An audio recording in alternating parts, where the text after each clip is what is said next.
Conversations, where hosts Keona, Owens, and Josephine bridge the generational gap in the nonprofit world.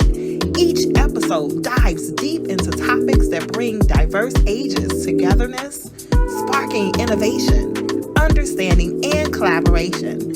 Through engaging interviews and dynamic discussions, Intergenerational Conversation explores how different generations contribute their unique perspectives to shape stronger, more inclusive nonprofit communities. Whether you're a seasoned professional or just starting your journey, join us as we uncover the power of conversations, shared experiences, and collective wisdom across the age.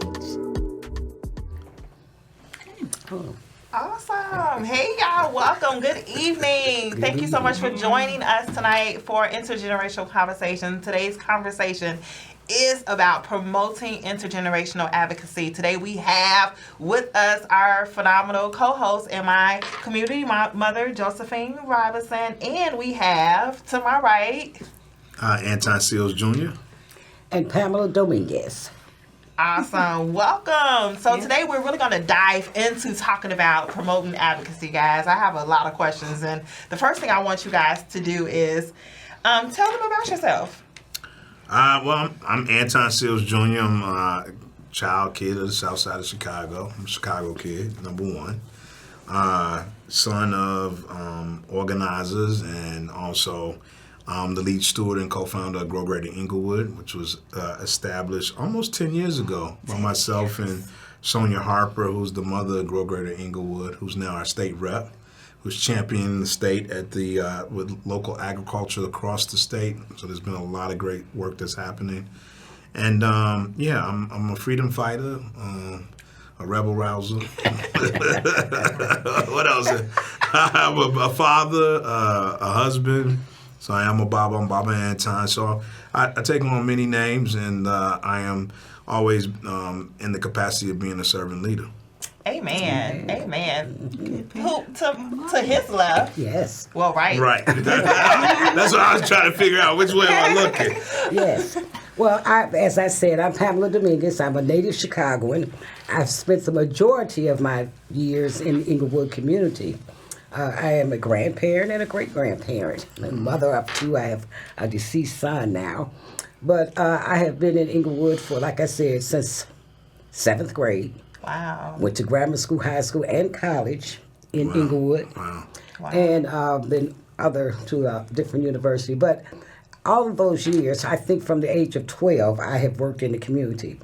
My father was the precinct captain, but he didn't do the work. My mother did, and my mother took me. Wow. But I found that I truly enjoyed going out, working with the community, getting resources and bringing them back. And I did that for many years. And then even after I was no longer in that capacity, people still came to me for resources. Mm-hmm. And I found that I truly liked working in the community. I had planned on becoming a teacher.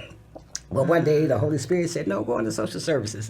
You'll be teaching and working with people. Mm-hmm. So I did that for many years. I worked with Southwest Women, working together with Mary McDowell Settlement, and other social service agencies, but also in the community. I started a ministry. I started two. The first was Edify, which was Englewood Drug Intervention for You, which was a Christian-based substance abuse program in my church. And then I went on to do Reborn from Authentic Roots through Imagine Chicago. And I worked with the youth in Englewood for about 7-8 years under that banner. And I've also started the Juneteenth in Englewood, one of the first, having celebrating Juneteenth, and I also do Kwanzaa.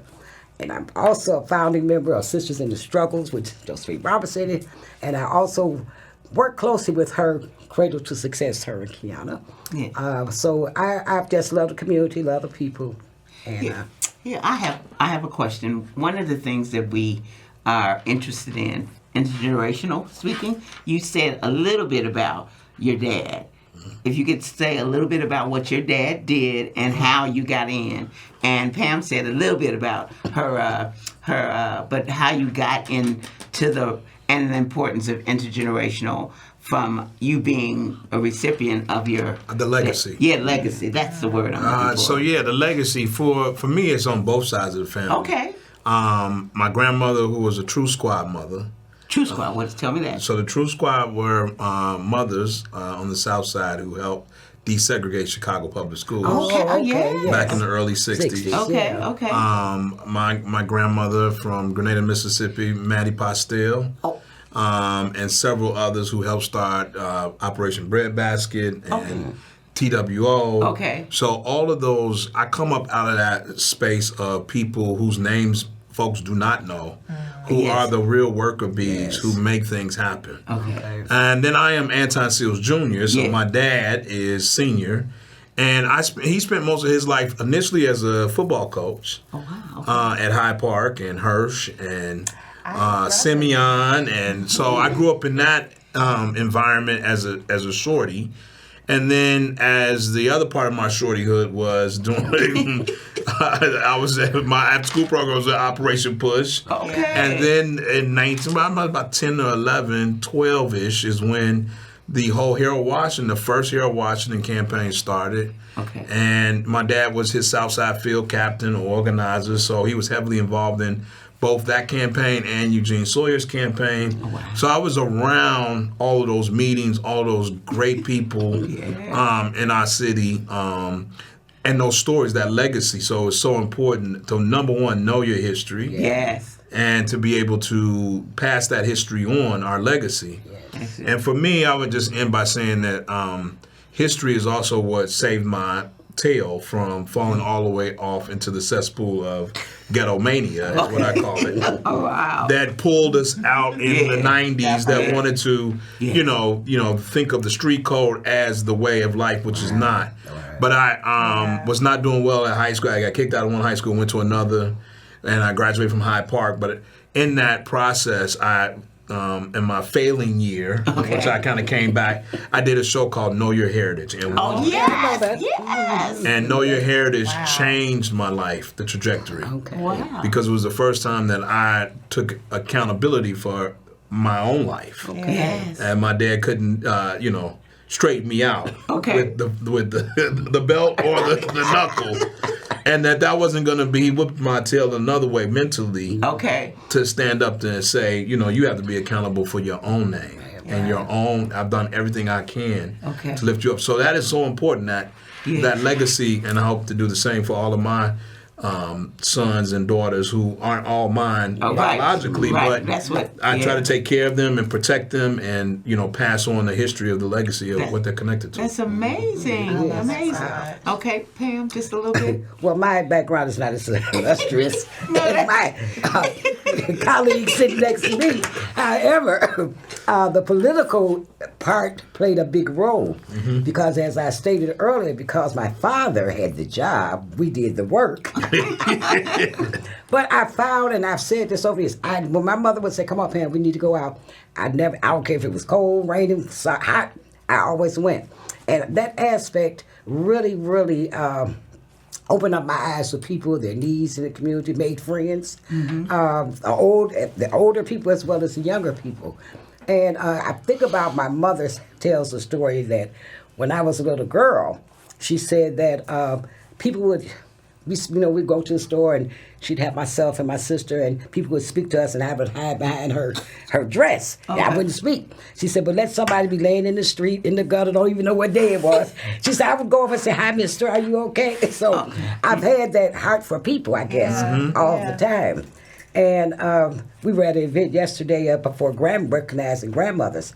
And someone said something, but my grandchildren always say, do you have a sign of granny on your forehead? Because all the children, especially the boys, have gravitated, and I've worked a lot with the boys in Englewood, and I found that's really good. But they also need the male role, to counterpart that. But the political, I started working in that, and I stayed involved, and I got my job. I wasn't doing it to get a job. I did it because I like doing it. So I had 2 or 3 positions working in politics, passionate jobs, which we really don't have anymore. But I found that I just like people. It just came natural. I have sisters that say, "How do you talk to people so easily?"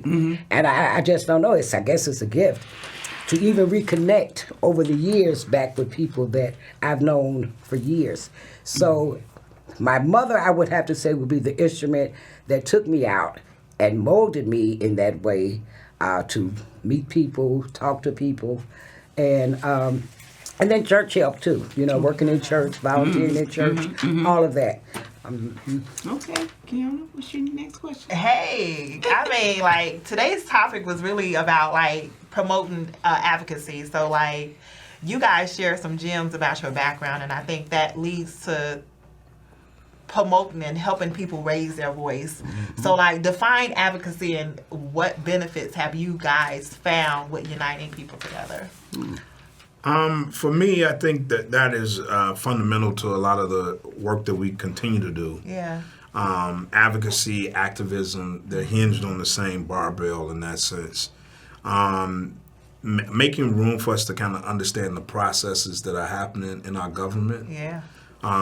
Finding ways that both old and young people can, demand more from our use of our tax dollars, which is so important. You know what I mean? Because at this point in our nation's history, we're against a lot of different challenges right now. Yeah, yeah. Some that have not been seen since many of us have been alive, Right. Yeah. but have been in existence in the history of this nation. So I think we think of advocacy in particular at the state level, at the city level, at the community level, to get people involved. Yeah. And it is an arduous task. You got to continuously do it. Yeah. And now it is, even though we live in a information age and more technology, people are sometimes even further distant in terms of understanding each other. Yeah. So I think this provides us an opportunity to bring people back to public spaces, to talk to, the elders, and even thinking about like what it means to be an elder at this point, because one of the things as a junior elder, you start to realize is that time is moving forward, and you are right along with it. So some of the same issues that you would advocate for take many years, right? And so it's about that tenacity. So this is why that legacy is so important. Yes. So the impatience sometimes of the youth is also has to be met with the wisdom of like, there's a reason why that hasn't happened in that way. Right. Exactly. Right. And it is also vice versa for the elders, to like the new energy to make room to push it beyond where we could take it. Exactly. Yeah. So it is always that exchange, and I think that's the potential and exciting part about our history right now with the baby boomers. Yes. Who, they're now seen as elders, but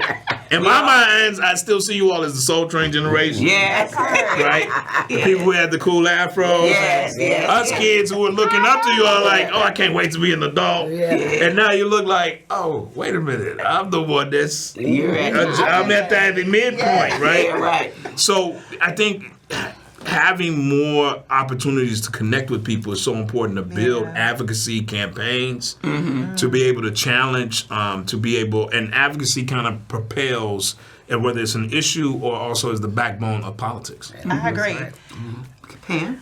I would say, he mentioned something about tenacity and sticking with it. Yes. And I remember several years ago, I was at a gathering, and a gentleman that used to work with the Biblical Parade and the Black Business phone book. Yeah. Oh, yeah. He made a statement, and he said, one of the problems with the Black community is that we're still fighting battles that our parents and grandparents fought. Nothing is resolved. Yeah. Somebody starts, it gets going, but it doesn't stay on that trajectory to keep going. But advocacy is important, and as he mentioned, I forgot all about all this other stuff. But I worked with Service Information Bureau, which was a part of the League of Women Voters. And I would go out and do basic political information training for seniors as well as young adults, because they have to know the process. If you don't know the process, and I've always said, to me, politics is passive. If you're not involved in it, the only time you get involved is when it's the vote. When it's much more. They've taken civics out of the schools, so the children don't have a clue the role of the mayor, the alderman. They don't even know what zip code sometimes they live in. So there are just some things that are missing. And then I worked for a group called Kofi. Oh, yeah. We did parent leadership development training. Yeah. And I went into the schools. I was in homeschool for about 6 years, working with the parents and hoping that they take the information again. Now, I know Kofi is doing fantastic stuff. They were Chicago-based, and they're in St. Louis, they're in Wisconsin, other parts of Illinois, so they're really growing. Citizens Information Bureau. Kofi was something else that came to mind. But that advocacy, working with John Paul Jones, I tell you. Yes, In Englewood, yes. he's pound advocacy. And not only that, what is the other thing he talked about? I can't think of the word right now. But he really promoted that. And we worked, and that's what I was going to say, the Action Coalition of Englewood. Yes. Yeah. We worked there, and we had a viable group. We had an education department. We went to Washington, D.C. We advocated for the community. So it's really essential. And I just wish more people could get involved in that process of being an energetic part of the process.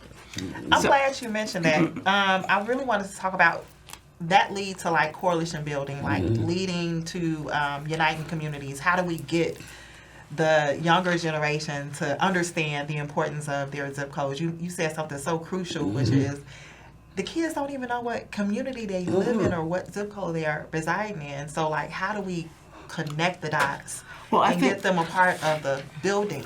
Okay. I think one of the things that Antoine has done in his organization, Go Greater Englewood, I see you've got people of all ages that work with you. So you're, in addition to respecting the elders, which is important, but you also have got young people. Because when I go to your market, you've got young people, and Adonis, I don't know. He's young. He's young, and he's energetic. And Kids born in the 90s are young. Yeah, okay. So just to think about, and to follow up in terms of how you've done that in your own space, and Pam talks about her work in the community, but her family in terms of what she's done in terms of coalition building and being important in passing, because you're in the sandwich, you and Keona are definitely in the sandwich, but Pam and I, so what do you do in terms of, and you've done, and what I love about both Antoine and Pam,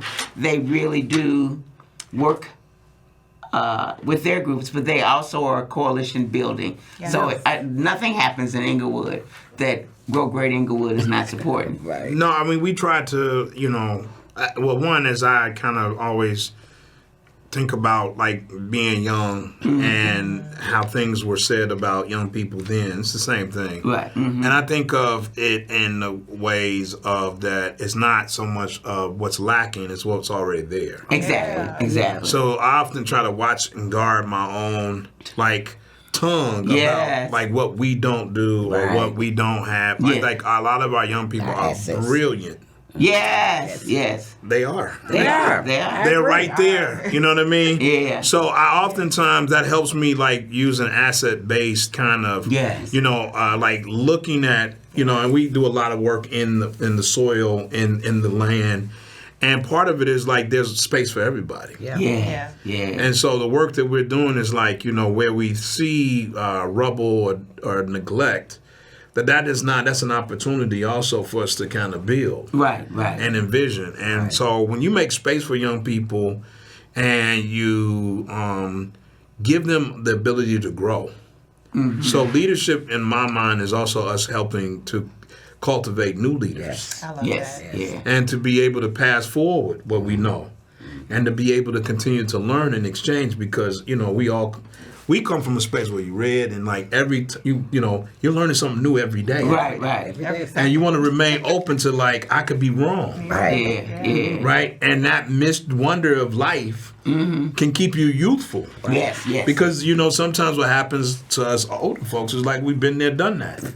Right. But then there's sometimes that that's what happens. Yeah, we have all these experiences and then you become a little jaded. Right? Yes. And so you got to share. You got to share that. And listen. And I just want to say, I really pray that I don't become jaded. It's trying to creep up time to time. It's hard. It is, because it's there, But I just want to real briefly, I want to mention too, about our communities and coming together. Cyrus Smith has an overlay program, the National Black Club University, that he has already mapped it out where we can be working together. We are partnered with Nations in Africa.